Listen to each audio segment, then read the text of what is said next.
The perfect poached egg. Tender whites around a warm liquid yolk that oozes out like gold when you cut into it. They're an essential part of Eggs Benedict. They can turn any salad into a meal or any vegetable into brunch. The problem is they're really tough to make right.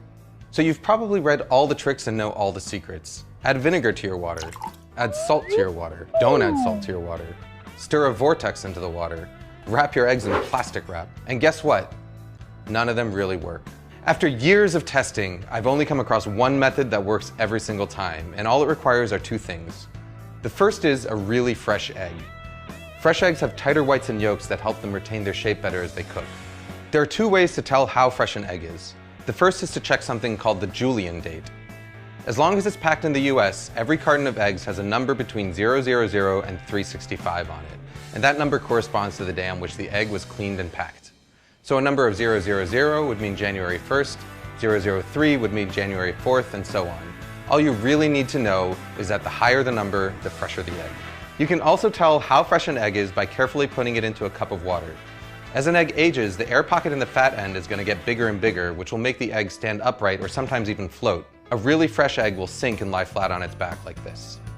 Once you've got your fresh egg, the second tool you need is something that I saw first suggested by British chef Heston Blumenthal, a fine mesh strainer. You see, no matter how fresh your eggs are, there's always going to be some amount of liquid white. It's this excess white that causes misshapen eggs. You know, those really ugly ones with the wispy white floaters that completely ruin your brunch. To get rid of them, we're going to transfer our eggs to a fine mesh strainer and gently swirl it around until all the excess white is drained away. What you're left with is a nice, tight egg. Even better is that the strainer is actually the ideal tool for lowering the egg into the water.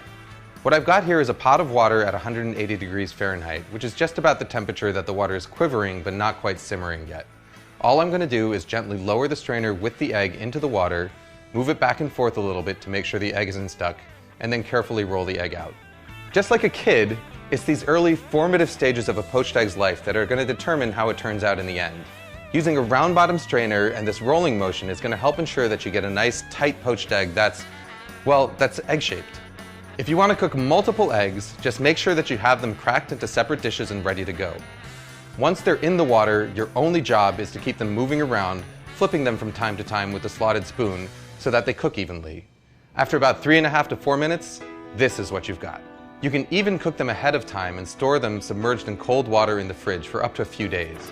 To reheat them, just transfer them to a bowl of hot water for a few minutes just before serving. Food Lab signing out.